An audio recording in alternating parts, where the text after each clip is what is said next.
বিবাহ। একজন নারীর জীবনে বিবাহের গুরুত্ব কতটা?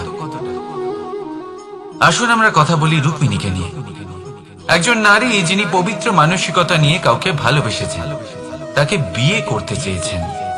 এবার বিয়ে মানে কাউকে পাওয়া, মানে কারোর হাত ধরে আগামী সমস্ত জীবন তার সাথে কাটিয়ে দেওয়া। এবার আমার হাত ধরে রুক্মিণী বিয়ের সুখ তো নিশ্চয়ই পেয়েছে, কিন্তু ওর এই প্রেমের যাত্রা এর অন্ত হলো না, বরং তা শুরু হলো। এবার রুক্মিণীর জীবনে সেই অধ্যায় শুরু হয়ে গেছে, যেখানে ওকে সেই মানুষকে বুঝতে হবে যার হাত ধরে সমস্ত জীবন অতিবাহিত করার সিদ্ধান্ত নিয়েছে সে। এবার এরকম একটা সময় প্রত্যেকের জীবনে এসে থাকে। প্রত্যেকের মানে আপনারও। আপনার জীবনেও এমন এক সময় আসবে, তার জন্য তৈরি থাকুন। নিজের মনে যা যা বিকার আছে তা কোথাও ত্যাগ করে আসুন, আর পরিশুদ্ধ ভালোবাসা দিয়ে, পবিত্র মন দিয়ে নিজের জীবন সাথীকে বোঝার চেষ্টা করুন, কোনো আশা না রেখে। যদি এরকম করতে পারেন তবেই কঠিন পরীক্ষায় উত্তীর্ণ হবেন, নয়তো নয়। রাধা রাধা। অনেকে আমাকে অনেকবার জিজ্ঞেস করেছেন যে কানাই, রুক্মিণী হলো তোমার অর্ধাঙ্গিনী, তাহলে কেন ওর এই যাত্রা এত কঠিন হলো? কেন তোমার এই অগাধ অখণ্ড ভালোবাসা পাওয়ার জন্য ওকে এত কঠিন পরীক্ষার সম্মুখীন হতে হলো? আসুন আমি আপনাকে একটা কথা বোঝাই।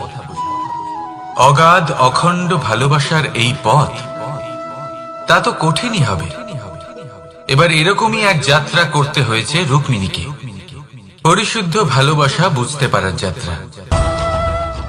এমন ভালোবাসা যা কিনা ক্রোধ, ভয়, মোহ, অধিকার, অহংকার, হিংসা এই সমস্ত বিকারের ঊর্ধ্বে। এবার এই যাত্রায় ওকে সাহায্য করবে রাধা। আর শুধু তাই নয়, আমি আপনাকে বলি, সংসারের প্রত্যেক নারী এই যাত্রা করে থাকেন। এবার যে নারী এই যাত্রার শেষ পর্যন্ত পৌঁছতে পারেন, তিনি এক উচ্চ স্তরে পৌঁছে যেতে পারেন, যেখানে তাকে বলা হয় অর্ধাঙ্গিনী। রাধা রাধা। সমস্যা। এবারে বলুন, সমস্যা কার জীবনে নেই? প্রত্যেকের জীবনে সমস্যা থাকেই। হ্যাঁ ঠিক আছে, জীবন আছে যখন, তখন সময়ের সাথে সমস্যাও আসবে, কিন্তু প্রত্যেক সমস্যাই কি সময়ই নিয়ে আসে? না, আপনি সমস্ত সমস্যার দায় সময়কে দিতে পারেন না। বেশিরভাগ সমস্যা তো এমন হয়ে থাকে যাদের আমরা নিজেরাই ডেকে আনি। হে সমস্যা, এসো, আমি তোমার জন্য অপেক্ষা করছি। কিভাবে? এবার এটা নির্ভর করছে আপনার হ্যাঁ বা না এর উপরে। বেশিরভাগ সমস্যাই এই জন্য আসে যেহেতু আমরা বারবার হ্যাঁ বলতে থাকি, আর বেশিরভাগ সমস্যা এই জন্যই আসে যেহেতু আমরা সঠিক সময় না বলতে পারি না। সেই জন্য না ভেবে চিন্তে কোনো কথা বা কোনো প্রস্তাবের সমর্থন করলে তা আপনাকে খুব বড় বিপদে ফেলে দিতে পারে। সেইখানেই কখনো না না বলতে পারা, তা আপনাকে তার থেকেও বড় বিপদে ফেলে দিতে পারে। তাই মনে রাখবেন এই অত্যন্ত জরুরি শিক্ষা, সব সময় খুব ভেবে চিন্তেই হ্যাঁ বলবেন, আর দৃঢ়তার সাথে না বলবেন। আর বিশ্বাস করুন, আপনার জীবন অত্যন্ত সুখময় হয়ে যাবে। তাহলে আসুন আমার সাথে ভালোবেসে বলুন, রাধা রাধা। সাফল্য। সাফল্য এই পৃথিবীতে কে না পেতে চান? প্রত্যেক মানুষ চান যেন সাফল্য নিজে এসে তার কাছে ধরা দেয়। এবার সাফল্য তাদের কাছে এসে ধরা দেয় যারা নিজের পা ধরাতলে রেখে চলেন, যারা স্বপ্নের জগতে বিচরণ না করে বাস্তবের মাটিতে পা রেখে চলেন, এবং তাও দৃঢ়তার সাথে। সাফল্য তারা পান না যারা বাড়িতে বসে বসে শুধু স্বপ্ন দেখেন। সাফল্য নিজে থেকে তাদের কাছেই আসে যারা নিরন্তর চেষ্টা করেন, যারা পরিশ্রম করেন আর নিজের এই জীবনকে অন্যের কাছে সফল করে দেখান। তাহলে সিদ্ধান্ত হলো আপনার। সফল সবাই হতে চান, স্বপ্ন সবাই সার্থক করতে চান। স্বপ্ন তখনই সার্থক হয় যখন পরিশ্রম করবেন, আর সাফল্য তখনই আপনার সাথে থাকবে যতক্ষণ আপনি বিনম্র থাকবেন। তাহলে আসুন আমার সাথে ভালোবেসে বলুন, রাধা রাধা। এই পুষ্প দেখতে পাচ্ছেন আপনি? কি সুন্দর এই পুষ্প। সবাই চায় এরকম কোনো এক পুষ্প সে নিজের করে নেবে, নিজের কাছে রাখবে। এবার ভাবুন, এই পুষ্প যে সম্মান পায় তা কিসের জন্য পায়? শুধু কি তাকে সুন্দর দেখতে বলে? আসুন আপনাকে একটা কথা বোঝাই। এই ফুল যখন গাছে থাকে তখন এই রূপ আমাদের আকর্ষণ করে। এই ফুল দিয়ে যদি আপনি মালা বানান, কোনো মূর্তিতে দেন, তাহলে তা সম্মানের নিদর্শন হয়। এবার এই ফুলই যদি আপনি বিছানাতে ছড়িয়ে দেন, তাহলে সেই দৃশ্য দেখে সেই সুবাসে আপনার মন পুলকিত হয়ে ওঠে। কিন্তু ভাবুন, এই পুষ্পই যদি আপনি চিতায় সাজান, তাহলে এই পুষ্পকে আর কেউ সম্মান করে না। একই রকম কথা, সেই একই পুষ্প এক পরিস্থিতিতে সম্মান পাচ্ছে, এক পরিস্থিতিতে নয়। কেন? কারণ এতেই লুকিয়ে রয়েছে একটা গুরুত্বপূর্ণ শিক্ষা। এর সারমর্ম হলো এটাই যে এই সম্মান ব্যক্তি বা বস্তুকে করা হয় না, সম্মান করা হয় সময় এবং পরিস্থিতিকে। এবার এই যে সময়, তা কখনোই আমাদের বশে থাকে না। আমাদের বশে থাকে পরিস্থিতি। আমাদের পরিস্থিতি কেমন হবে তার সিদ্ধান্ত স্বয়ং আমরাই নিই। আর যেরকম আমাদের পরিস্থিতি হবে, সেরকমই আমাদের সম্মান করা হবে। তাহলে আসুন আমার সাথে ভালোবেসে বলুন, রাধা রাধা। আপনি কখনো কোনো ঝর্ণার ধারে বসে থাকুন আর সেই ধ্বনি শুনতে থাকুন। আহা হা হা, সেই ধ্বনি মনকে শান্ত করে দেয়, আমাদের মধ্যে এক আনন্দের সঞ্চার করে। একেই আমি বলি নৈসর্গিক সঙ্গীত। কখনো ভেবে দেখেছেন এই সঙ্গীত উৎপন্ন করার জন্য জলকে কত পরিশ্রম করতে হয়, কি না করতে হয়?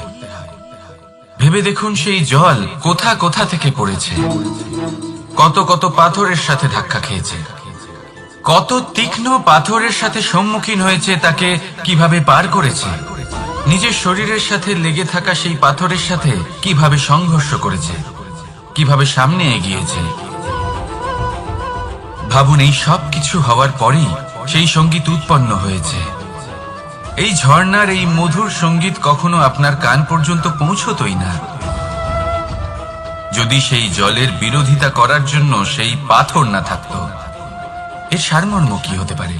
সারমর্ম হলো একটাই, এই সব বাধার সম্মুখীন হন, এদের থেকে দূরে পালাবেন না। কারণ এই বাধা হলো নৈসর্গিক, সবার জীবনে এই বাধা রয়েছে। তার সম্মুখীন হন, জীবনের সামনে এগোন।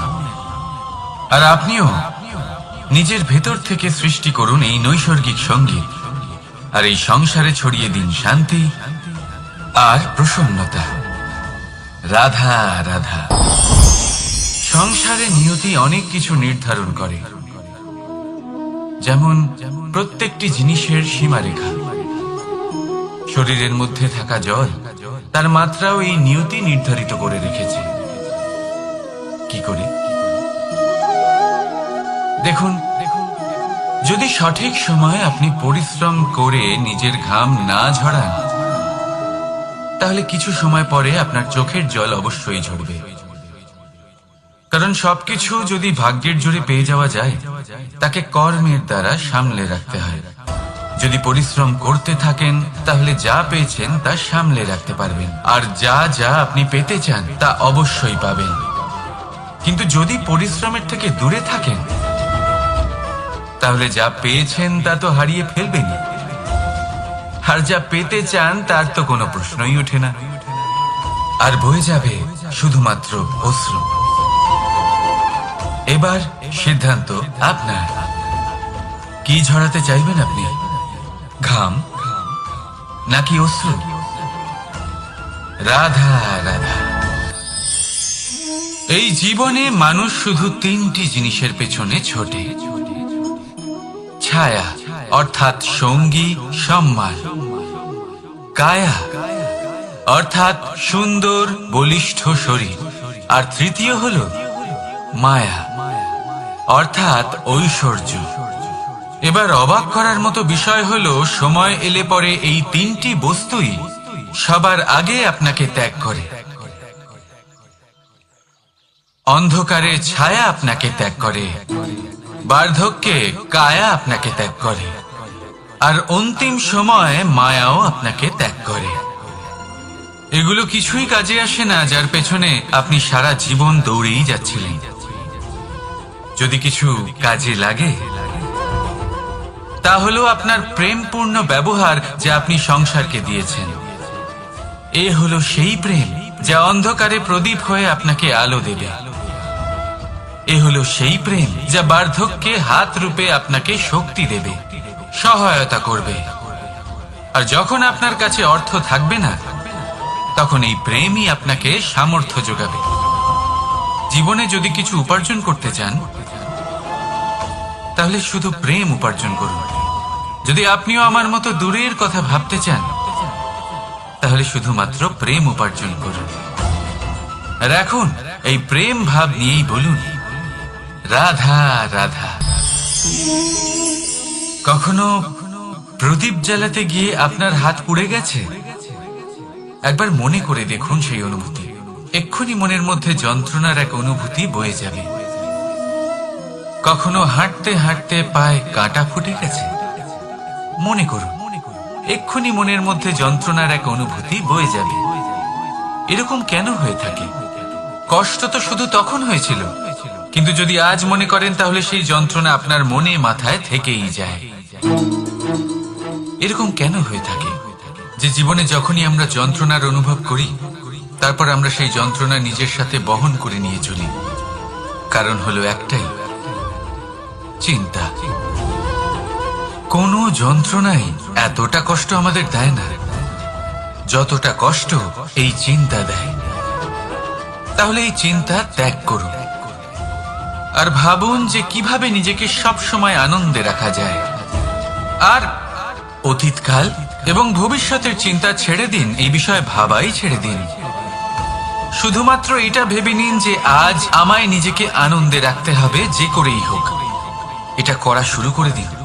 তারপর আপনি দেখবেন আপনার কাল, পরশু, পরের সপ্তাহ, সমস্ত মাস, সমস্ত বছর, পরের বছর, সম্পূর্ণ জীবন আপনি শুধুমাত্র প্রসন্নতাই পাবেন।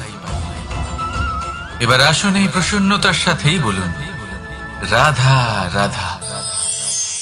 কখনো ভেবে দেখেছেন আমরা জিহ্বার সাথে সাথে কান কেন পেয়েছি? এবার আপনি বলবেন, এ তো সহজ কথা, যাতে আমরা কথা বলার সাথে সাথে শুনতেও শিখি। এবারের আরো একটা গুরুত্ব আছে। আগে আমাকে বলুন, নিজের প্রশংসা শুনতে কার না ভালো লাগে? সবারই ভালো লাগে। এটাই হলো মূল কথা। যদি এই কান দিয়ে আপনি নিজের প্রশংসা শুনতে চান তাহলে সর্বপ্রথম এই জিহ্বা দিয়ে অন্যের প্রশংসা করতে শিখুন।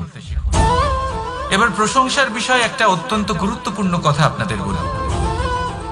কখনো যদি কারোর প্রশংসা আপনি করেন তাহলে সবার আগে সেই ব্যক্তির উৎসাহ বেড়ে যায়, আর তারপর নিজে যদি ভেবে দেখেন তাহলে নিজের মনেও সন্তুষ্টি আর প্রশান্তি চলে আসে। আর একবার যদি এই মন প্রশান্তিতে ভরে যায়, তারপরে কেউ প্রশংসা করুক বা না করুক কিচ্ছু যায় আসে না। সেই জন্য সবসময় অন্যের সম্মান করবেন, স্নেহ করবেন, প্রশংসা করবেন, সুখ ভাগ করে নেবেন। যার মধ্যে যেটা ভালো আছে তা বলুন, তাকে মনে করান তিনিও ভালো, তার উৎসাহ বাড়িয়ে তুলুন। তিনি জীবনে সামনে এগোবেন, আর এই ব্রহ্মাণ্ড আপনাকে কখনো পিছিয়ে থাকতে দেবে না।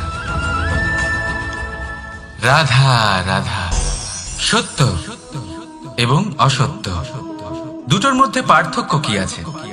পার্থক্য হলো অ অক্ষরটার। এবার অ দিয়ে হতে পারে আরম্ভ, অ দিয়ে হতে পারে অন্ত। সত্য হলো সেটা যেখানে সমস্ত পথের আরম্ভ হয়, অসত্য সেটা যেখানে সমস্ত পথের শেষ হয়। এবার এরা চলতে হয়তো পারে না, কিন্তু তাও ছাপ রেখেই যায়। সত্য সেই ছাপ রেখে যায় যা একটা উজ্জ্বল উৎকৃষ্ট উদাহরণ হতে পারে, আর অসত্য সেই উদাহরণ তৈরি করে যা একটা কলঙ্কিত ইতিহাস তৈরি করে। এখন আপনি আগামী সময়ের জন্য কেমন ছাপ রেখে যাবেন, এই সিদ্ধান্ত পুরোপুরি আপনার। রাধা রাধা। চলুন একটা প্রশ্ন করি। কোন মানুষকে জিজ্ঞাসা করবেন যে সে মূর্খ, অলস, বিবেকহীন, অসফল এইসব বিশেষণ দিয়ে নিজেকে পরিচিত করতে চাইবে? না। কাউকে জিজ্ঞাসা করুন আপনি কি মূর্খ? না। আপনি কি অসফল হয়েছেন? না। আপনি কি বিবেকহীন? না। এবার বলুন আপনি জীবনে মূর্খ ও বিবেকহীন হবার জন্য কোনো ভালো পরিকল্পনা বানিয়েছেন? উত্তর পাবেন না। কারণ কোনো পরিকল্পনা বানানো হয় না যাতে আপনি মূর্খ বা অসফল হন। মানুষ মূর্খ বা অসফল তখন হন যখন কোনো পরিকল্পনাই থাকে না।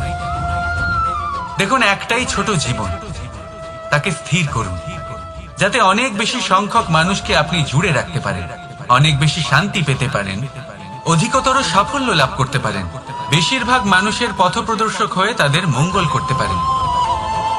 অসফল হয়ে বাড়িতে বসে থাকার চেয়ে ভালো হলো যে আপনি একটা পরিকল্পনা করে অসফল হন, কারণ তখন আপনার কাছে আরো একটা বিকল্প থাকবে, একটা নতুন পরিকল্পনা বানানো, তাকে সার্থক করা। কারণ এমন কোন পরিকল্পনা তো অবশ্যই থাকবে যা আপনাকে আপনার লক্ষ্যে পৌঁছে দেবে, তাই তো? রাধা রাধা।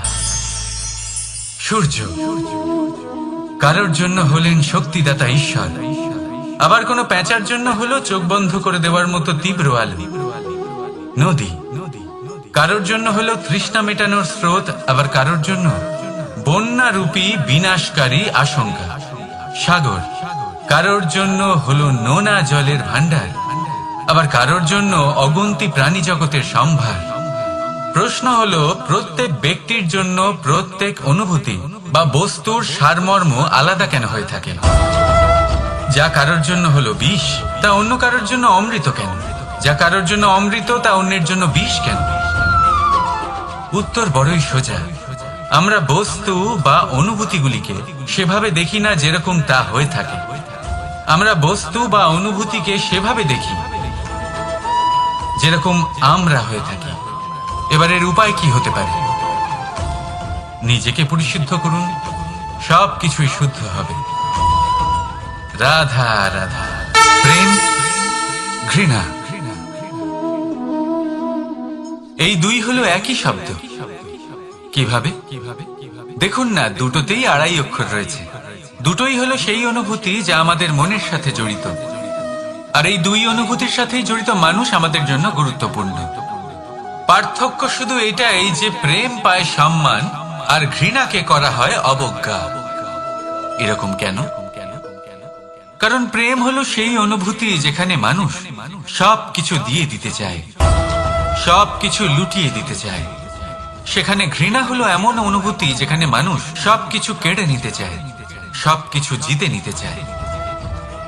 তাও প্রেমের অনুভূতি কখনো আপনাকে হারতে দেয় না, আর ঘৃণার অনুভূতি কখনো আপনাকে জিততে দেয় না। এবার কি করবেন আপনি?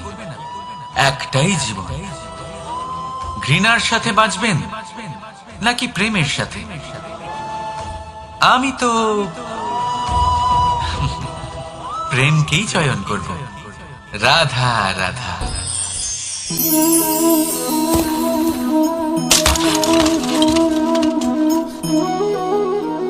একই হলো, আমি আঘাত পেতেই এটা হাত থেকে পড়ে গেল কেন, ভেঙে গেল কেন? এবার আপনি বলবেন এরকমই তো হয়ে থাকে এই জীবনে, এই সংসারে। আঘাত লাগার পরে আমাদের হাতে যা থাকে তা পড়ে যায়। যা তৈরি হয় তা ভেঙেও যায়। কিন্তু এটা কি সত্যি? আপনাকে একটা কথা বলে রাখি, আঘাত পেয়ে পড়ে যাবার পরে সংসারের যে কোনো বস্তুই হাত থেকে পড়ে যাক না কেন, সাফল্য অবশ্যই আসে। যতই খারাপভাবে আপনি পড়ে যান, আপনি আঘাত পান, ভবিষ্যৎ অবশ্যই ভালো হবে। কারণ এই আঘাত, অসফলতা, এই অসুবিধা, এগুলো আমাদের এমন ভাবে পরিশুদ্ধ করে যেমন আগুন সোনাকে করে থাকে। সেই জন্য জীবনে শুধু সামনে এগোতে থাকুন, দৃঢ়তার সাথে এগোতে থাকুন, আর কখনো আঘাত পেয়ে পড়ে যেতে ভয় পাবেন না। কারণ এটা আসন্ন সাফল্যের সংকেত।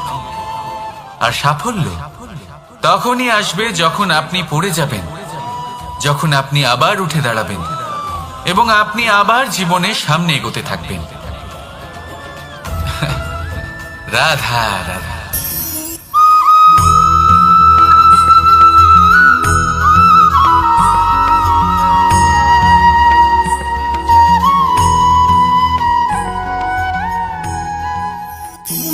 সময়, এই সময় আসলে কি? এই সময় একটা সরল রেখা তো কখনোই নয়। সময় হলো একটা চক্র, যেখানে এর আদি সেখানেই হলো এর অন্ত, আর যেখানে তা শেষ হয় সেখান থেকেই তার শুরু হয়। এই সময় একটা অত্যন্ত বিচিত্র চিন্তা, বিচিত্র ভাবনা, একটা বিচিত্র বস্তু যা কেউ বুঝতে পারেন না। এই সময়ের লীলা, এর কোনো প্রমাণ নেই, কোনো জ্ঞান নেই, কোনো পরিমাপ নেই। শুধু এটুকু আমরা জানতে পারি, যেখানে শেষ হবে সেখান থেকে একটা নতুন সূচনাও হবে। যা আজ আপনার কাছে আছে, কাল অন্য কারোর কাছে যাবে, তারপরে তার কাছ থেকেও অন্য কারোর কাছে যাবে, তারপরে তার থেকেও ছিনিয়ে নেওয়া হবে।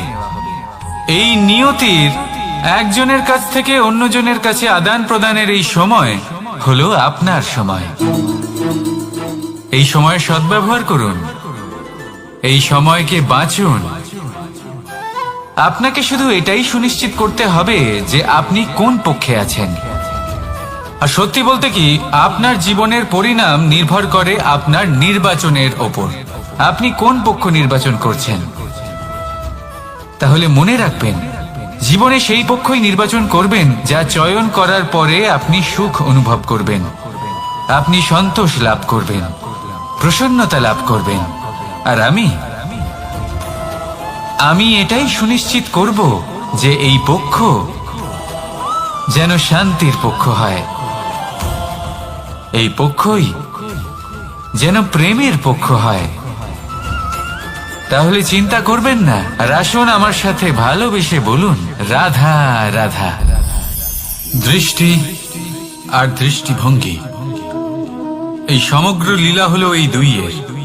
বিচিত্র হতে পারে, কিন্তু এটাই সত্যি। এবার আপনাকে একটা উদাহরণ দিয়ে বোঝাই। অনেক সময় আপনি কোনো ব্যক্তিকে এটা বলতে শুনবেন যে আমি আমার নিজের উপরে গর্ব করি, আমি নিজেকে নিয়ে গর্ব করি, আমি খুব ভালোভাবে আমার মা বাবার সেবা করি, ওনাদের আমি সবসময় সুখী রাখি, ওনাদের আমি একটা বাড়ি দিয়েছি, সকল সুখ সুবিধা দিয়েছি, ওনাদের জীবনে প্রত্যেক জিনিস দিয়েছি আর দেব যা তাদের প্রয়োজন। এবার আমাকে বলুন যে আপনি কে হন। আপনি হলেন সেই বীজ যা আপনার মাতা পিতা রোপণ করেছেন। আপনার মা বাবাই আপনাকে এই সংসারে জন্ম দিয়েছেন। এবার এইসব কথার কি তাৎপর্য? এই হলো সেই ব্যক্তির দৃষ্টিভঙ্গি। এবার দেখা যাক এই প্রকৃতি আমাদের কি শেখায়। কখনো কোনো গাছকে দেখবেন, যখন সেই গাছে ফল আসে, সে মালিকে এটা বলে না যে দেখো আমি তোমাকে ফল খেতে দিচ্ছি। সেই বৃক্ষ এটা বলে না যে দেখো আমি তোমায় আহার করতে দিচ্ছি। কারণ ও জানে যে এটা হলো সেই মালির পরিশ্রম, এটা হলো তারই কর্মের ফল, আর এটা তারই পাওয়া উচিত। সে বলে যে তোমার জিনিস তোমাকেই অর্পণ করলাম, এ আমার জিনিস নয়।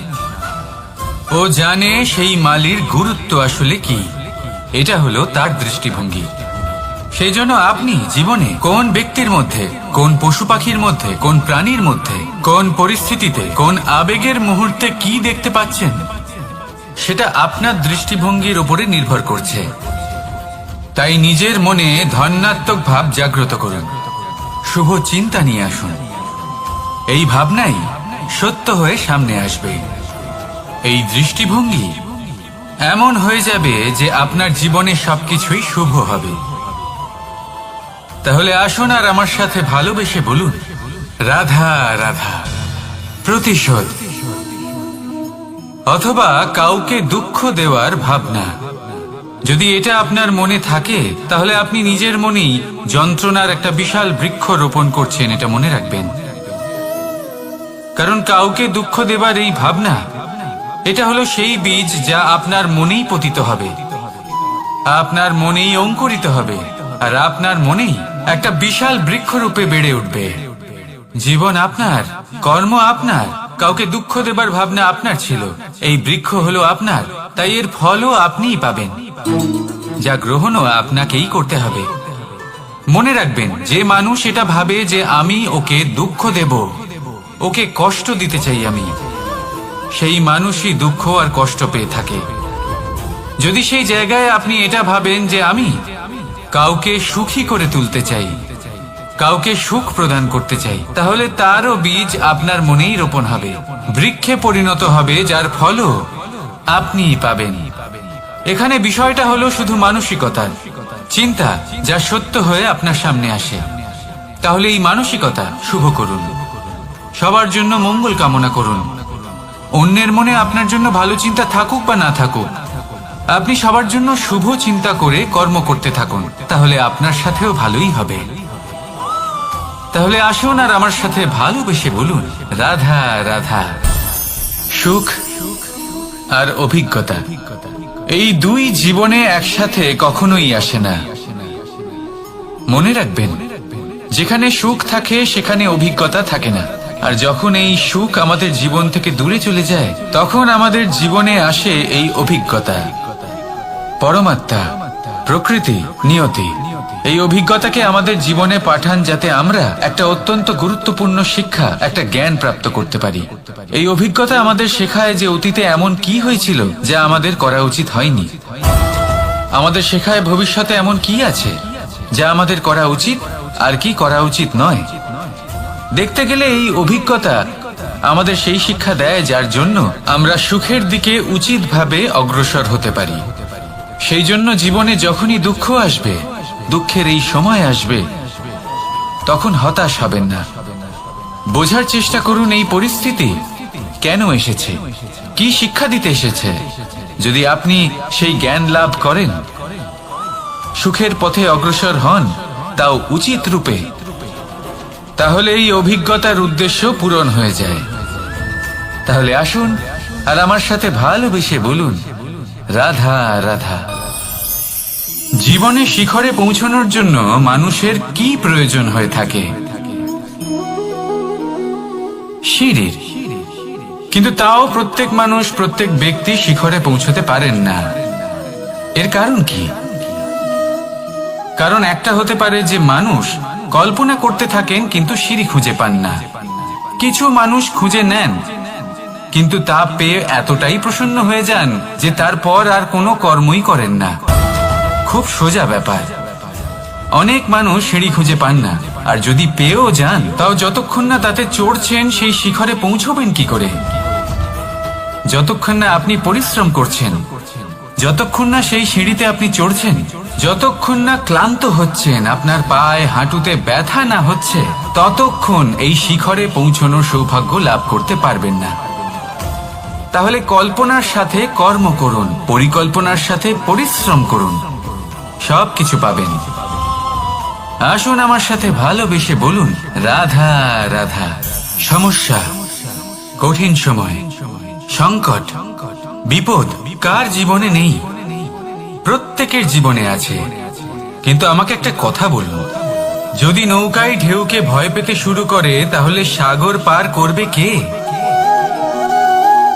কখনো কোনো ছোট্ট পিঁপড়েকে দেখেছেন, যে আকারে হয়তো ছোট হতে পারে কিন্তু বড় শিক্ষা দিয়ে যায়? কিন্তু আমরা শিখি না। এবার দেখুন একটা পিঁপড়েকে, যে ভোজনের খোঁজে বাইরে বের হয়, একটা ছোট্ট দানা তুলে নেয়। ছোট দানা তোলে কারণ তার থেকে বেশি সে তুলতেই পারবে না। সে দানা নিয়ে চলতে শুরু করে, কোনো দেওয়ালে উঠে পড়ে, আবার পড়েও যায়। সেই দানা দূরে কোথাও একটা পড়ে যায়, তা আবার খোঁজে, তুলে নেয়, আবার চলতে থাকে। পড়ে যায় আবার ওঠে, পড়ে যায় আবার ওঠে। সেই দানাটা রেখে দেয়, আবার বেরিয়ে পড়ে ভোজনের খোঁজে। পরিশ্রম করতে থাকে কিন্তু হার মানে না। এই শিক্ষাই তো আমাদের প্রাপ্ত করতে হবে। নিরন্তর পরিশ্রম আর নির্ভীক হয়ে কর্ম করে যেতে হবে। এটাই হলো সাফল্যের মাধ্যম, এটাই হলো জয়ের মন্ত্র, অচ্যুত অজয় অস্ত্র। তাহলে আসুন আর আমার সাথে ভালোবেসে বলুন, রাধা রাধা। আমরা সকলে চাই আমাদের জীবনে সাফল্য আসুক। আমরা চাই যে এই সংসারে আমাদের খ্যাতি ছড়িয়ে পড়ুক। আমরা চাই যেন আমরা আলোচিত হই। কিন্তু শুধু চাইলেই কি যায় আসে? যদি এই সংসারে আলোচিত হতে হয় তাহলে পরিচিত হতে হবে পরিশ্রমের দ্বারা। যতক্ষণ না আপনারা পরিশ্রমের সাথে পরিচিত হবেন, সাফল্যের সাথে পরিচিত হবেন না। সংঘর্ষ করতে হবে প্রতিদিন, প্রতি বছর। জীবনের সব পরিস্থিতিতেই হয়তো নতুন নতুন বাধা আসবে, নতুন নতুন বিঘ্ন ঘটবে। কিন্তু এটা আবশ্যক নয় যে সমস্ত বিঘ্ন বিনাশের জন্য আসবে। কিছু বিঘ্ন আপনার পথ প্রশস্ত করার জন্য আসবে, আপনার পথ পরিষ্কার করার জন্য আসবে। যদি আপনাকে উদাহরণ দিই, যখন বন্যা আসে, বাড়ি ঘর ভেসে যায়, তখন আমরা হতাশ হয়ে পড়ি, আমরা দুঃখী হয়ে পড়ি। কিন্তু সেই বন্যাই আমাদের সেই ধরিত্রীকে এত উর্বর করে তোলে যে সেই উর্বর অংশ কাজে লাগিয়ে আমরা সেরকম আরো 10টা বাড়ি বানাতে পারি। তাহলে ধন্যাত্মক থাকুন আর যে কোনো সংঘর্ষের জন্য প্রস্তুত থাকুন। জীবনে অনেক দূর যেতে পারবেন। তাহলে আসুন আমার সাথে ভালোবেসে বলুন, রাধা রাধা। জীবনে কখনো কখনো আমরা সেই পরিস্থিতিতে ফেসে যাই যখন আমাদের মনে হয় যে আমাদের নতুন কিছু একটা করতে হবে, কিন্তু আমরা করতে পারি না। কারণ কোথাও না কোথাও আমরা রীতির দ্বারা আবদ্ধ, আর আমরা সেই রীতি ভাঙতে চাই না। কেবল একটাই প্রশ্ন আসে মনে, আশেপাশের মানুষ কি বলবে, আশেপাশের মানুষ কি ভাববে। আপনাকে একটা প্রশ্ন করি, কারা এই মানুষজন? আপনার জন্মের সময় এই মানুষজন কোথায় ছিলেন? যখন আপনি কোনো সমস্যায় পড়েন তখন এই মানুষজন কোথায় থাকেন? এগিয়ে এসে কি আপনাকে সাহায্য করেন, নাকি সেই সমস্যার সমাধান আপনি নিজেই করেন? এইসব মানুষজনের চিন্তা ত্যাগ করুন যদি আপনি জীবনে বাঁচতে চান। ভেবে দেখুন জীবনে কি কি শুভ আছে আর কি কি শুভ করতে পারেন। যদি তা স্রোতের বিপরীতে হয় তাহলে সংঘর্ষ করুন, কিন্তু এইসব মানুষজনের কথা ভাববেন না। ভেবে দেখুন জীবনে আপনি কি কি শুভ কাজ করতে পারেন। এটা ভাবুন যে আপনি কখনো এমন কোনো কাজ করে ফেলেননি তো যার জন্য কারো হৃদয় আহত হয়েছে। শুভর দিকে নিজের চিন্তা কেন্দ্রীভূত করুন, আপনার জীবনে সবকিছু শুভই হবে। তাহলে আসুন আমার সাথে ভালোবেসে বলুন, রাধা রাধা। আজকাল আপনি দেখে থাকবেন যে মা বাবা শুধুমাত্র সন্তানকে ভালোবাসেন তা নয়, তাদের মোহেও জড়িয়ে পড়েন। বিদ্যালয় যখন পাঠান তখন সমস্ত সুযোগ সুবিধা দিয়েই পাঠান। চেষ্টা করেন যে সবসময় যেন সন্তান তাদের চোখের সামনেই থাকে। কিন্তু ভুলে যান এক অত্যন্ত গুরুত্বপূর্ণ কথা, যে সন্তানকে এক নতুন দৃষ্টিভঙ্গি দেওয়াই হলো ওনাদের কর্তব্য। সেই জন্য পুরাতন কালে শিষ্যদের গুরুকুলে পাঠানো হতো, বাড়ির থেকে দূরে। কারণ বাড়ি ছেড়ে যাওয়া এক সন্তানের জন্য, এক শিষ্যের জন্য অত্যন্ত শুভ লক্ষণ হয়। যখন সে বাড়ির থেকে দূরে, গৃহস্থের থেকে দূরে থাকবে, তখন এই সংসারকে সে এক নতুন দৃষ্টিভঙ্গি দিয়ে দেখবে, পরখ করবে, বুঝতে পারবে, আর সবকিছু নিজে থেকেই শিখে যাবে।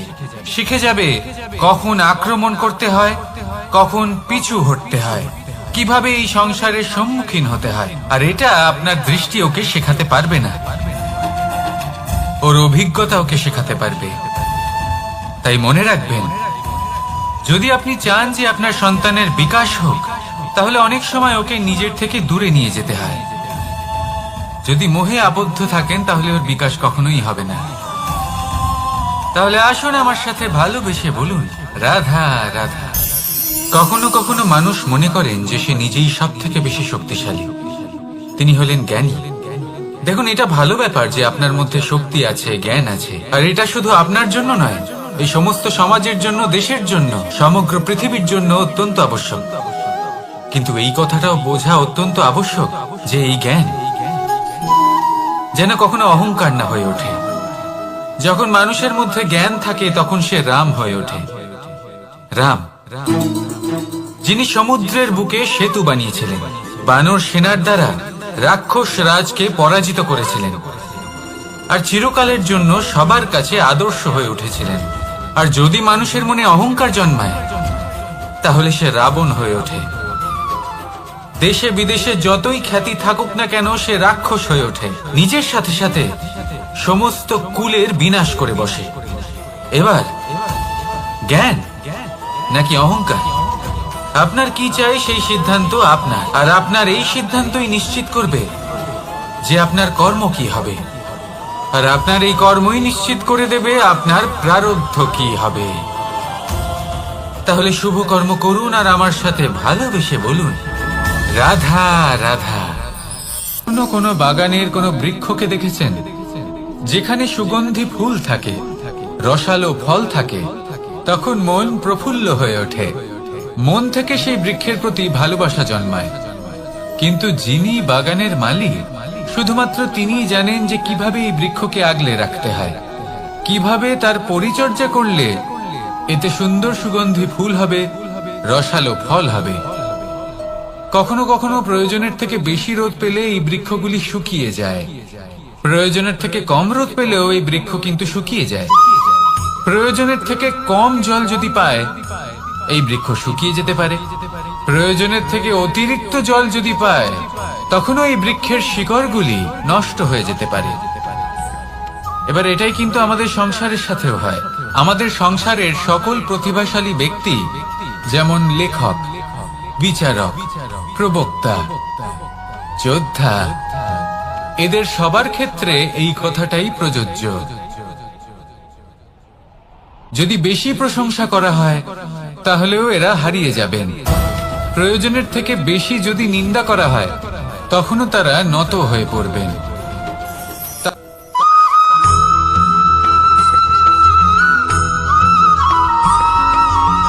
পঞ্চতত্ত্বের মধ্যে দ্বিতীয় তত্ত্ব হল ধরণী, ভূমি, যাকে আমরা ধরণী মাতা বলি।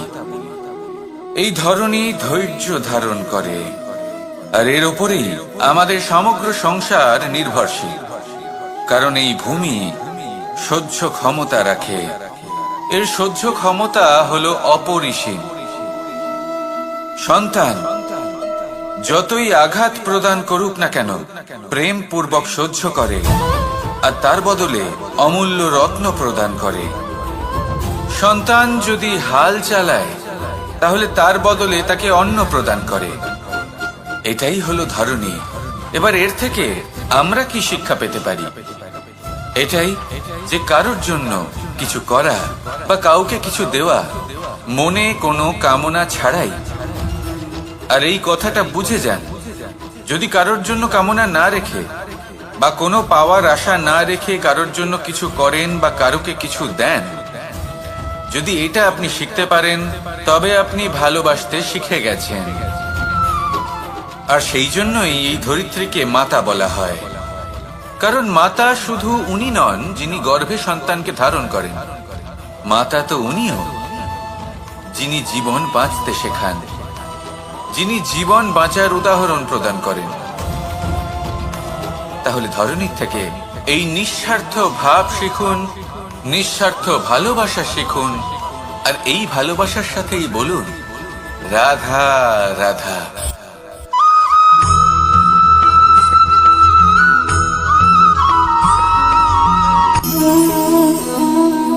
নিয়তি।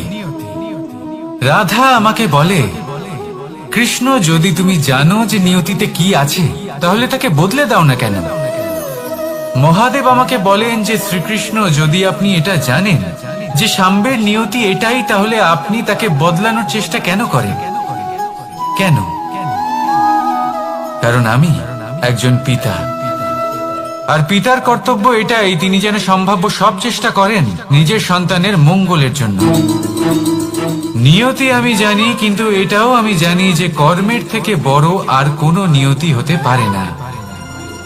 অভিজ্ঞতাও রয়েছে যে কর্মের হাতে নিয়তির এই চক্র বদলে যেতে পারে।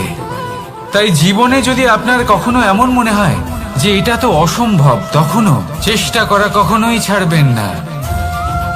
কে বলতে পারে আপনারই কর্মের কোনো এক বীজ হয়তো নিয়তির চাকায় আটকে গেল আর নিয়তিকে নিজের পথ পাল্টাতে হলো, ঠিক কি না? সেই জন্য নিয়তিকে ভাগ্য মেনে নিয়ে চুপ করে বসে থাকবেন না। নিজের নিয়তি স্বয়ং নিজের কর্মের দ্বারা নির্ধারিত করুন, কারণ আপনার এই কর্মের ওপরেই আপনার অধিকার রয়েছে। আর এই অধিকারকে নিয়তি অনেক সময় সম্মানও করে।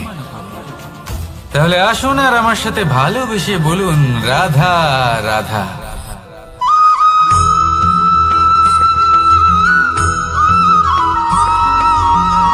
মানুষ ভাবেন যে ধন অর্জন করা হলো অত্যন্ত গুরুত্বপূর্ণ।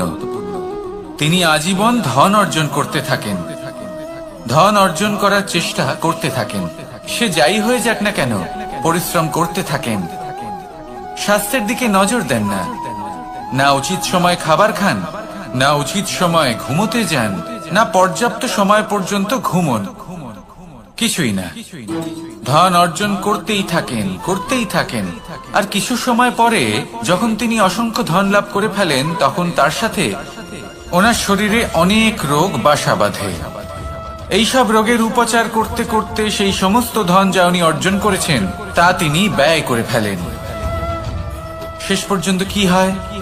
আমরা যেভাবে এসেছি ঠিক সেইভাবেই ফিরে যাই, ধন এখানেই থেকে যায়। দেখুন, একটা অত্যন্ত গুরুত্বপূর্ণ কথা রয়েছে যে আপনার বোঝা উচিত। এই যে ধন, তার ব্যবহার করুন জীবনকে আরো ভালো করে তোলার জন্য। ধনের সদ্ব্যবহার করা উচিত, এমন যেন না হয় এই ধন আপনাকে ভোগ করে ফেলে। এই জীবনকে নিশ্চিত রূপে আরো শ্রেষ্ঠ করে তুলুন। কিন্তু এই ধন অর্জন করার এই প্রক্রিয়াতে নিজের সারা জীবনকে নষ্ট করে ফেলবেন না। এই জীবন উপভোগ করতে শিখুন। আর আমার সাথে ভালোবেসে বলুন, রাধা রাধা।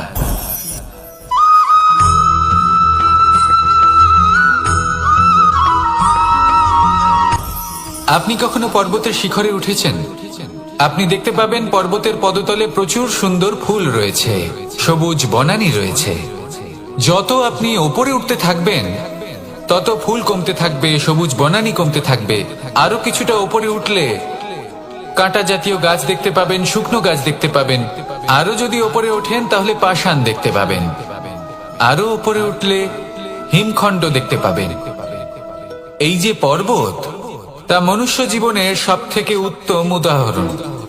মানুষ যখন সাফল্যের শিখরে পৌঁছতে চান, মহানুভবতার শিখরে পৌঁছতে চান, পথে যত আস্তে আস্তে উপরে উঠতে থাকেন ততই ভৌতিক বস্তু তার থেকে বিচ্ছিন্ন হতে থাকে। যদি তিনি সেই ভৌতিক বস্তুগুলি ত্যাগ না করতে পারেন, তাহলে কখনোই সেই স্থানে পৌঁছতে পারবেন না। আর মানুষ যদি উচিত ত্যাগ করতে পারেন, পথে অগ্রসর হতে থাকেন, এগোতে থাকেন, তাহলে একদিন না একদিন তিনি মহানুভবতার, জ্ঞানের, সাফল্যের হিমের স্বাদ অবশ্যই লাভ করবেন। মনে রাখবেন, মানব জীবনে ত্যাগ হলো অত্যন্ত গুরুত্বপূর্ণ অংশ। আসুন আমার সাথে ভালোবেসে বলুন, রাধা রাধা।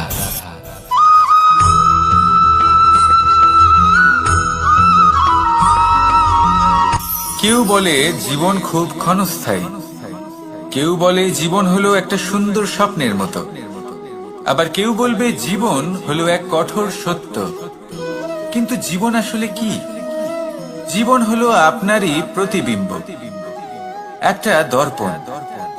অর্থাৎ আপনি জীবনকে সেইভাবেই পাবেন যেরকম আপনি নিজেকে প্রতিপন্ন করবেন।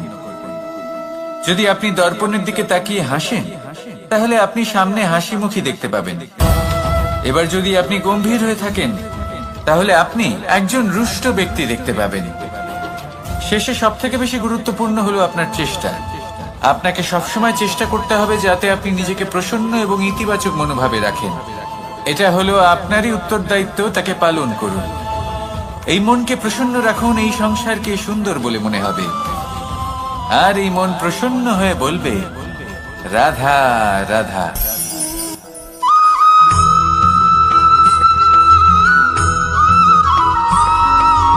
আমাদের শরীর প্রকৃতির সর্বশ্রেষ্ঠ রচনা। যে অঙ্গ প্রত্যঙ্গ আমরা লাভ করেছি, প্রত্যেকটির মধ্যে একটি নিজস্ব বার্তা রয়েছে। একটু ভেবে দেখুন, দুটি চোখ দিয়েছে দেখার জন্য, দুটি কান দিয়েছে শোনার জন্য, নাসিকাও আছে দুটি, দুটি হাত দিয়েছে দ্বিগুণ পরিশ্রম করার জন্য। কিন্তু জীব শুধুমাত্র একটি, তার উপরেও তীক্ষ্ণ বলিষ্ঠ দাঁত দিয়েছে তার রক্ষার জন্য। কখনো ভেবে দেখেছেন কেন?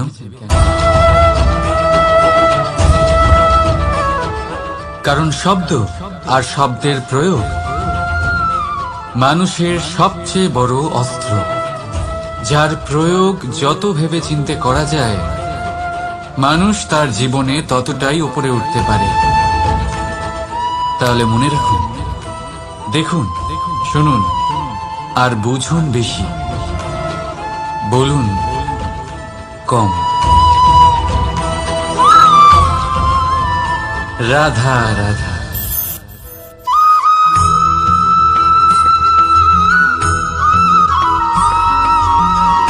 জীবন কিসের উপর নির্ভরশীল? ধনের ওপর। বৈভবের অনুভব যদি আপনি করতে চান, তাহলে তা পাবেন শুধু একতার দ্বারা, সংগঠনের দ্বারা। যদি আপনাকে উদাহরণ দিই, নিজের এই হাতটাকে দেখুন, 5টা আঙুল রয়েছে। কোনো একটা বস্তুকে নিজের একটা আঙুল দ্বারা তুলে ধরার চেষ্টা করে দেখুন, বড়ই কষ্ট হবে। তখন আপনি বুঝতে পারবেন, যখন এই 5টি আঙুল একত্রিত হয়, তখন কোনো কাজ কতটা সহজ হতে পারে। এটাই হলো শক্তি, একতার। সব থেকে ভালো উদাহরণ যদি আপনাকে দিই, তাহলে বাঁশি। এই বাঁশি থেকে অত্যন্ত মধুর সুর নির্গত হয়, যা সবার মন প্রসন্ন করে দেয়। এই কথা সত্যি। কিন্তু এই বাঁশি আমি একটা বা দুটো আঙুল দিয়ে বাজাতে পারবো না। আমাকে প্রত্যেকটা আঙুল ব্যবহার করতেই হবে, তবেই এর থেকে মধুর সুর নির্গত হবে, যা সকলকে প্রসন্ন করবে। ঠিক কিনা?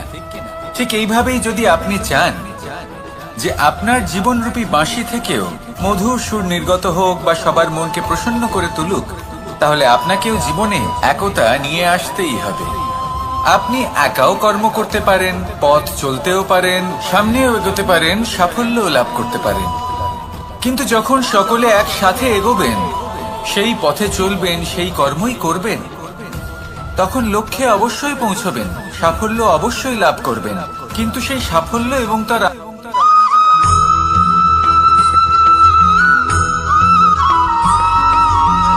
এই সংসারে সব থেকে বেশি কোমল বস্তু হলো রেশম। এই রেশম এতটাই কোমল হয় যে এর পুরো একটা থান শুধুমাত্র একটা হাতে ধরা সম্ভব। কখনো ভেবে দেখেছেন এই রেশম কিভাবে হয়? একটি কীট তার লালার দ্বারা উৎপন্ন হয়।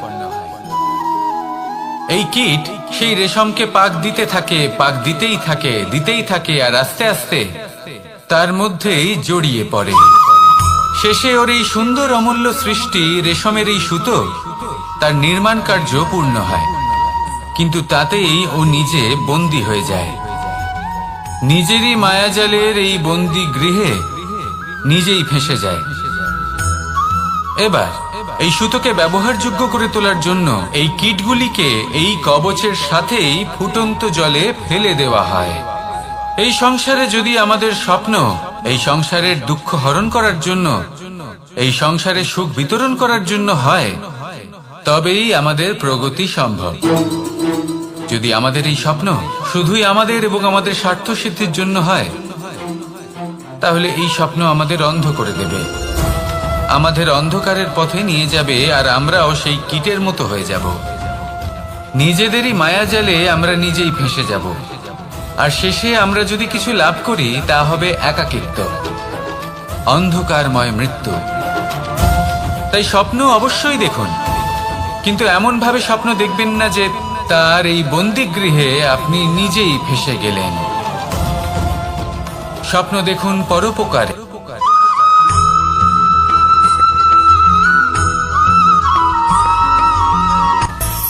মানুষের মধ্যে একটা বিচিত্র প্রবৃত্তি থাকে, অন্য সকলের বিষয়ে, তাদের জীবনের বিষয়ে, তাদের ব্যক্তিত্বের বিষয়ে, তাদের ভবিষ্যতের বিষয়ে অনুমান করা। এটা হলো অনুচিত। কারোর অতীতকালকে দেখে লোকে ভবিষ্যৎ বলে দিতে পারেন, বর্তমানকে দেখে ভবিষ্যতের বিষয়ে অনুমান করে ফেলেন। উদাহরণ দিতে হলে বলবো, কোনো দাসকে দেখুন, ওকে দেখে লোকে বলে যে ওর ভবিষ্যৎ সেটাই হতে পারে, অনুমান করে ফেলেন। আর এই রাজাকে দেখুন, উনি তো কত সুখী হবেন, উনি তো জগতের সব থেকে অধিক সুখী মানুষ, কত সুখ সুবিধা আছে ওনার কাছে, ধারণা করে ফেলেন। তবে সত্য তো এটাই যে কারোর ব্যক্তিত্বের বিষয়ে, তাদের ভবিষ্যতের বিষয়ে আপনি পূর্ণ সত্য কখনোই বলতে পারবেন না, শুধু অনুমান করতে পারবেন।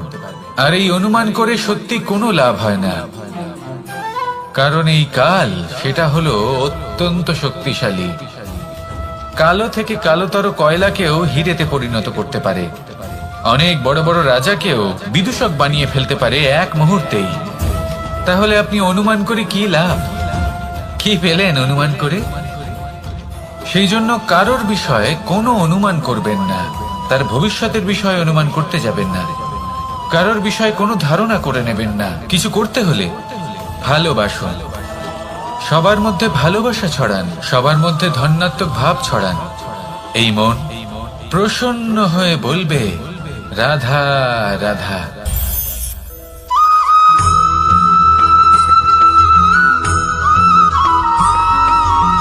পঞ্চতত্ত্বের মধ্যে দ্বিতীয় তত্ত্ব হল ধরণী, ভূমি, যাকে আমরা ধরণী মাতা বলি। এই ধরণী ধৈর্য ধারণ করে, আর এর ওপরেই আমাদের সমগ্র সংসার নির্ভরশীল। কারণ এই ভূমি সহ্য ক্ষমতা রাখে, এর সহ্য ক্ষমতা হলো অপরিসীম। সন্তান যতই আঘাত প্রদান করুক না কেন, প্রেম পূর্বক সহ্য করে, আর তার বদলে অমূল্য রত্ন প্রদান করে। সন্তান যদি হাল চালায়, তাহলে তার বদলে তাকে অন্ন প্রদান করে। এটাই হলো ধরণী। এবার এর থেকে আমরা কি শিক্ষা পেতে পারি? এটাই যে কারোর জন্য কিছু করা বা কাউকে কিছু দেওয়া মনে কোনো কামনা ছাড়াই।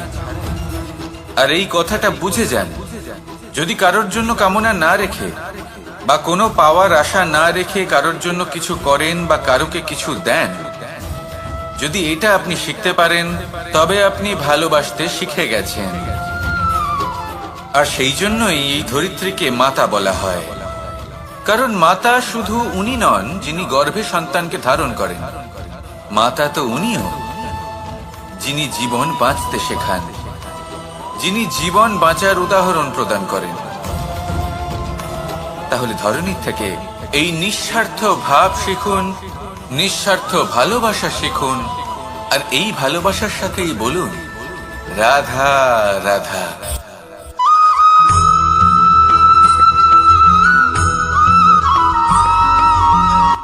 সংসারে আমাদের জীবনে যখন কোনো সুখ বা দুঃখ আসে, তার জন্য আমরা কাউকে না কাউকে অবশ্যই দায়ী করে থাকি, তাই না? এই ব্যক্তি আমাদের সাথে এরকম কাজ করেছেন, তাই আমার সাথে এমন হলো। ওই ব্যক্তি যদি এমনটা না করতেন, তাহলে আজ আমি ওই স্থানে পৌঁছতে পারতাম। সবই আপনার দৃষ্টিভঙ্গির ওপর নির্ভরশীল, আর যদি আপনার দৃষ্টিভঙ্গি এমন হয়, তাহলে তা অনুচিত। সত্যি কথা বলতে এই সংসারে ভিন্ন ভিন্ন ধরনের মানুষ আছে। এটা আপনার উপর নির্ভর করছে কিভাবে তাদের স্বাগত জানাবেন। একবার ভাবুন, আমি আমার দুটো হাত সামনে নিয়ে এলাম, দুটো মুঠো খুলে দিলাম। দুই প্রকারের মানুষ আসবেন, কিছু না কিছু দিয়ে যাবেন। এই মুঠো যদি আমি বন্ধ করে দিই, তাহলে না কেউ আমাকে কিছু দিতে পারবে, না আমার কিছু যাবে আসবে। নিশ্চয়ই বুঝতে পারছেন এই দুই ধরনের ব্যক্তি কারা এবং তারা কি দিয়ে যান। আমি যদি নিজের মুঠো খুলে দিই, তাহলে কিছু ভালো মানুষ আসবেন, আমাকে আনন্দ, সন্তুষ্টি, জ্ঞান প্রদান করে যাবেন, ভালো অভিজ্ঞতা দিয়ে যাবেন। কোনো খারাপ ব্যক্তি যদি আসেন তাহলে তিনিও খারাপ অভিজ্ঞতা দেবেন, যার থেকে আমি শিক্ষা লাভ করব। এই সব কিছু আমি লাভ করতে পারি। মুঠো যদি বন্ধ করে রাখি তাহলে আমি কিছুই পাবো না।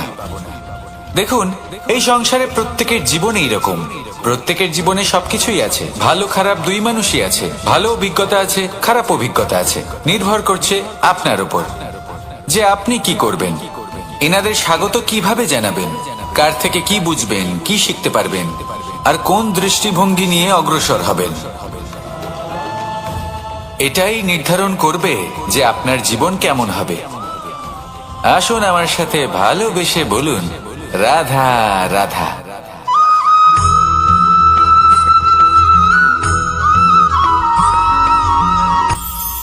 এটা হলো ধান গাছ। এর থেকে যে চাল উৎপন্ন হয় তা মানুষ গ্রহণ করেন।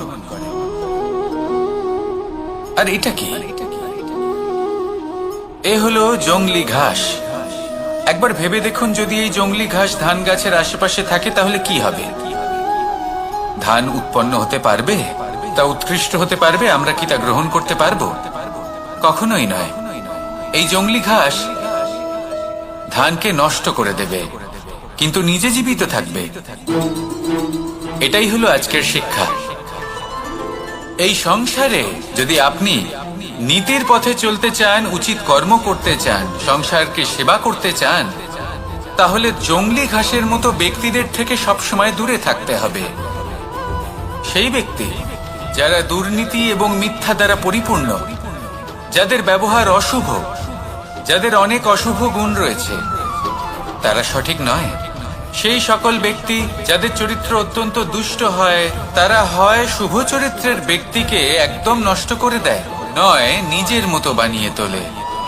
তাই যদি আপনি নীতির পথে চলতে চান, এই সংসারের জন্য শুভ কর্ম করতে চান, তাহলে সেই সঙ্গ লাভ করুন যে সঙ্গ জ্ঞানে পরিপূর্ণ, যাদের মধ্যে অনেক গুণ আছে, যাদের থেকে প্রতিদিন কিছু শিখতে পারবেন।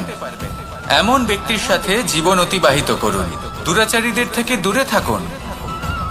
তবেই এই মন প্রসন্ন হয়ে বলবে, রাধা রাধা।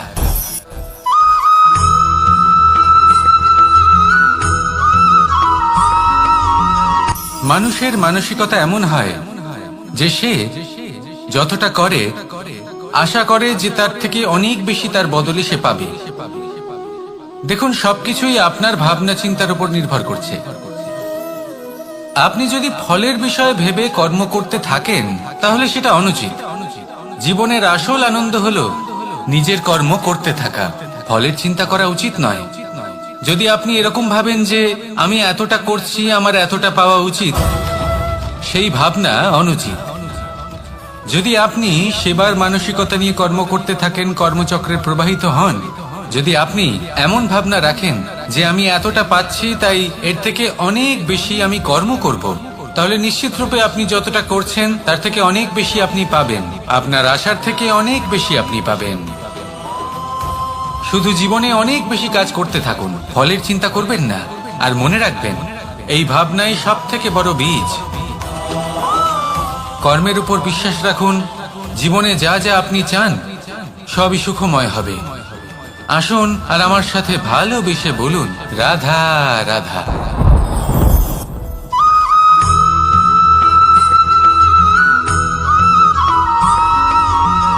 আপনি কখনো কোনো বাজকে নিজের বাসা বানাতে দেখেছেন? এই বাজ যখনই কোনো বাসা বানায় তখন উঁচু গাছের ডালে বা কোনো পর্বতের শিখরে বাসা বানায়, অনেক উচ্চতায়। আর সেখানে তার সন্তানও জন্মগ্রহণ করে। যখন এই সন্তানেরা জন্মায় তখন এই বাজ খুবই ভালোবেসে এবং খুব সাবধানে এদের পালন পোষণ করে। নিজের ঠোঁট দিয়ে তাদের ঠোঁটে খাবার পরিবেশন করে। কিন্তু যেই সেই সন্তানেরা হৃষ্টপুষ্ট হয়ে যায় এবং সেই কথা বাজ নিজে বুঝতে পেরে যায়, সেই বাজ নিজেই সেই বাসা ছিন্ন ভিন্ন করে দেয়। সেই সন্তান যাদের সবেমাত্র ডানা গজিয়েছে, কিভাবে উঠতে হয় তারা জানে না, সেই সন্তানগুলিকে উচ্চতা থেকে ঠেলে দেয়। সেই সন্তান প্রথমে ভয়ভীত হয়ে যায়। তারা সামনে মৃত্যুকে দেখতে পেয়ে ভয়ের কারণে তাদের ডানা ঝাপটাতে থাকে। আর সেই প্রক্রিয়াতেই সেই সন্তানগুলি উড়তে শুরু করে দেয়। এবার এই ঘটনায় আমরা কি শিক্ষা পেতে পারি? এটাই, যদি আপনি মাতা পিতা হন তাহলে নিজের সন্তানকে অবশ্যই স্নেহ করুন, কিন্তু তাদেরকে নিজের আঁচলের তলায় বেঁধে রাখবেন না। যদি আপনি চান আপনার সন্তান জীবনে উন্নতি করুক, তাহলে নিজের মুঠো থেকে তাদের স্বতন্ত্র করে দিন। এই সংসারে সংঘর্ষ করতে দিন। সেই সন্তান নিজেই বুঝতে পারবে যে জন্মের সময় পাওয়া ডানা কি করে ব্যবহার করতে হয়। আর আপনার চোখের সামনে আপনার সন্তান এই আকাশে উড়তে থাকবে। তাহলে আসুন আমার সাথে ভালোবেসে বলুন, রাধা রাধা।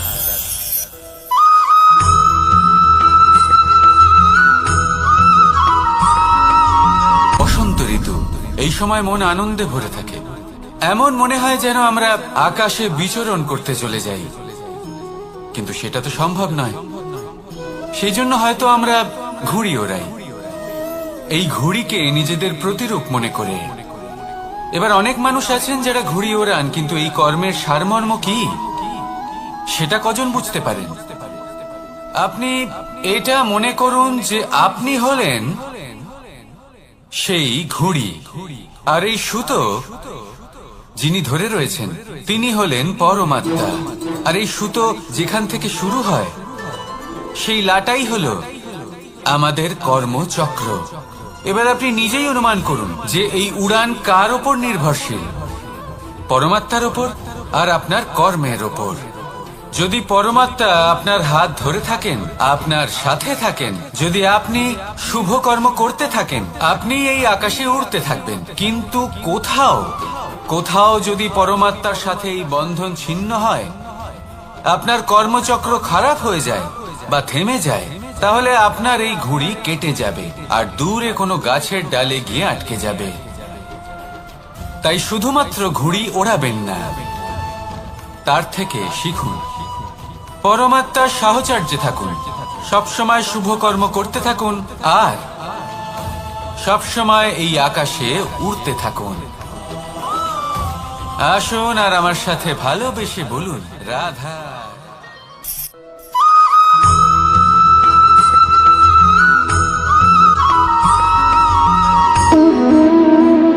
সম্পর্ক হলো আমাদের জীবনের একটি আধার। কিছু সম্পর্ক এমন যা আমরা জন্মসূত্রে লাভ করি, যেমন পরিবার, মা, বাবা। কিছু সম্পর্ক আছে যা আমরা জীবনে অর্জন করে থাকি, তা সে প্রেমের হোক, স্নেহের হোক বা বন্ধুত্বের। এই সকল সম্পর্ক লাভ করার বা গড়ে তোলার 5টি ধাপ রয়েছে। প্রথম ধাপ, কোনো ব্যক্তির সাথে আলাপ হওয়া, তার সাথে কথা বলা বা তাকে দেখা। দ্বিতীয় ধাপ, সে ব্যক্তিকে আমাদের ভালো লাগা। তৃতীয় ধাপ, আমাদের এটা চাইতে শুরু করা যে জীবনে এই ব্যক্তি যেন আমাদের বন্ধু হন, আমাদের জীবনে থাকেন, বা আমাদের কাউকে ভালোবেসে ফেলা। আর এটা আমাদের ভাবা বা চাওয়া যে সেই ব্যক্তি যেন আজীবন আমার সাথে থাকেন, আমার জীবনে আমার সাথী হয়ে। চতুর্থ ধাপ, লাভ করা। এবার এই ধাপটি অনেক মানুষের পক্ষেই খুবই সরল হয়, বড়ই সরলভাবে নিজেদের সঙ্গীকে লাভ করে থাকেন। কিছু মানুষের জন্য এই ধাপ অত্যন্ত কঠিন হয়ে থাকে। অনেক প্রতিকূল পরিস্থিতির উপর জয়লাভ করে তারা সঙ্গীকে লাভ করেন, কিন্তু লাভ অবশ্যই করেন। এরপরে আসে পঞ্চম, অন্তিম এবং সব থেকে গুরুত্বপূর্ণ ধাপ। সেটা হলো সেই সম্পর্ক পালন করা। এটা হলো এমন এক বিষয় যা প্রত্যেক মানুষের শেখা উচিত।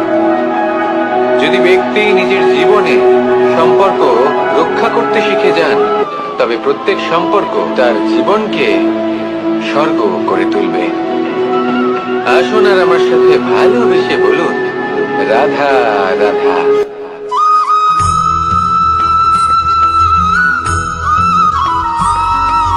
জীবনে যখন কোনো ব্যক্তি নিজের লক্ষ্য প্রাপ্তির জন্য নিরন্তর পরিশ্রম করতে থাকেন, চেষ্টা করতে থাকেন, তখন তিনি কষ্ট অনুভব করেন। কখনো শারীরিক কষ্ট, কখনো মানসিক কষ্ট। এবার উনি এটা ভাবতে থাকেন যে আমি কি উচিত করছি নাকি অনুচিত করছি। কারণ অন্যদিকে এমন একজন ব্যক্তিও আছেন যিনি একদমই পরিশ্রম চেষ্টা করছেন না। তিনি মদিরা পান করেন, বিলাসিতায় জীবন কাটান, অলস প্রকৃতির হয়ে ওঠেন, নিদ্রাতে বিলীন হয়ে থাকেন আর ভাবেন যে তিনি সুখ লাভ করছেন। কিন্তু এরকম কেন হয়? কারণ যখন আমরা সৎ পথে থাকি, উচিত পথে চলি, লক্ষ্য প্রাপ্ত করার জন্য চেষ্টা করতে থাকি, তখন আমাদের ভেতরে থাকা নেতিবাচক শক্তি এবং পাপ এই দেহকে ত্যাগ করে দেয়। আর এই অনুভূতিটাই আমাদের দুঃখের অনুভূতি দেয়, কষ্ট দেয়। এবার সেখানে যদি আমরা কুপথে চলি, অনুচিত পথে চলতে থাকি, তাহলে আমাদের ভেতরে থাকা পুণ্য এবং ধনাত্মক শক্তি আমাদের দেহ ত্যাগ করে দেয়। আর এই অনুভূতির কারণেই আমরা সুখ অনুভব করি। কিন্তু কখনো ভাববেন যে এই সুখ বেশি সময় পর্যন্ত থাকে না। সেই জন্য সবসময় মনে রাখবেন, যদি আপনি জানেন যে এটাই আপনার লক্ষ্য, এটাই উচিত পথ, শুভ পথ, তাতে নিরন্তরভাবে এগিয়ে যেতে চেষ্টা করতে থাকুন। এই কষ্ট আপনাকে সুখের পরাকাষ্ঠায় কখন পৌঁছে দেবে তা আপনি জানতেই পারবেন না। আসুন আমার সাথে ভালোবেসে বলুন, রাধা রাধা।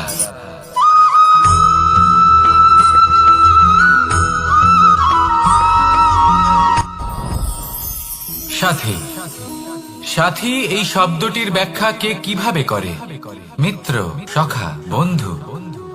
কিন্তু অর্থ একটাই, তিনি যিনি আপনার সঙ্গী হন আর তিনি যার সাথী আপনি হন।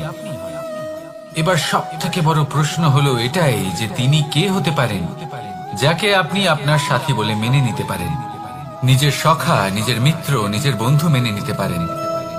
আপনার সাথী হলেন তিনি যিনি দুঃখের সময় আপনার পাশে থাকবেন, আপনার হাত ধরে থাকবেন। আপনার সাথী হলেন তিনি যার হাত আপনি নিজের সুখের দিনে ধরে থাকবেন। সেই সাথীরই হাত ধরুন যিনি দুঃখে সবসময় আপনাকে সাহায্য করার জন্য তৎপর হয়ে থাকেন, আপনার পাশে থাকেন, আর যাকে সুখের দিনে আপনি আপনার সাথে রাখতে পারেন। আর যখন আপনার সাথে আপনার এই সাথী থাকবে, তখন আপনি এটা বুঝবেন যে যখন জীবনে দুঃখ আসে, তখন এই দুঃখ কমে যায়, সবার মধ্যে ভাগ হয়ে যায়। আর যদি তখন সুখ আসে, তাহলে সেটা সবার উপস্থিতিতে আরো বেড়ে যায়। এটাই হলো প্রেম, এটাই হলো ভালোবাসা, এটাই হলো সঙ্গ। যেমন সম্পর্ক আমার আর রাধার মাঝে। তাহলে আসুন আর আমার সাথে ভালোবেসে বলুন, রাধা রাধা।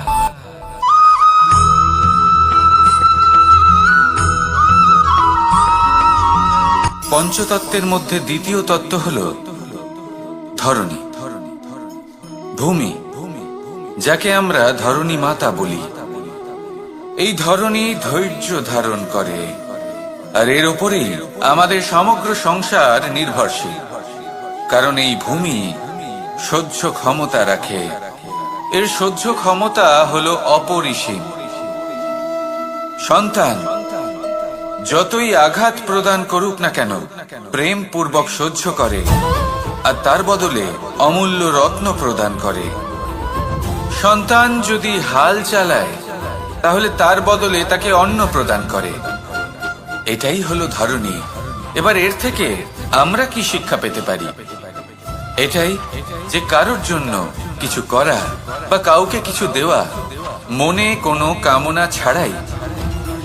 আর এই কথাটা বুঝে যান, যদি কারোর জন্য কামনা না রেখে বা কোনো পাওয়ার আশা না রেখে কারোর জন্য কিছু করেন বা কারোকে কিছু দেন, যদি এটা আপনি শিখতে পারেন, তবে আপনি ভালোবাসতে শিখে গেছেন। আর সেই জন্যই এই ধরিত্রীকে মাতা বলা হয়। কারণ মাতা শুধু উনি নন যিনি গর্ভে সন্তানকে ধারণ করেন, মাতা তো উনিও যিনি জীবন বাঁচতে শেখান, যিনি জীবন বাঁচার উদাহরণ প্রদান করেন। তাহলে ধরণীর থেকে এই নিঃস্বার্থ ভাব শিখুন, নিঃস্বার্থ ভালোবাসা শিখুন, আর এই ভালোবাসার সাথেই বলুন, রাধা রাধা।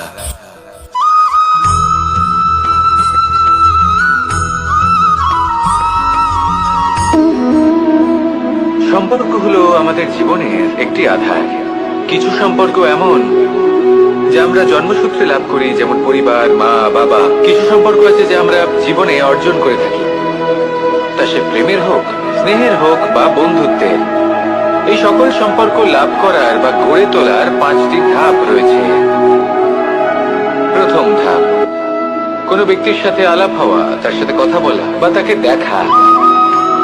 দ্বিতীয় ধাপ, সে ব্যক্তিকে আমাদের ভালো লাগা। তৃতীয় ধাপ, আমাদের এটা চাইতে শুরু করা যে জীবনে এই ব্যক্তি যেন আমাদের বন্ধু হন, আমাদের জীবনে থাকেন, বা আমাদের কাউকে ভালোবেসে ফেলা। আর এটা আমাদের ভাবা বা চাওয়া যে সেই ব্যক্তি যেন আজীবন আমার সাথে থাকেন, আমার জীবনে আমার সাথী হয়ে। চতুর্থ ধাপ, লাভ করা।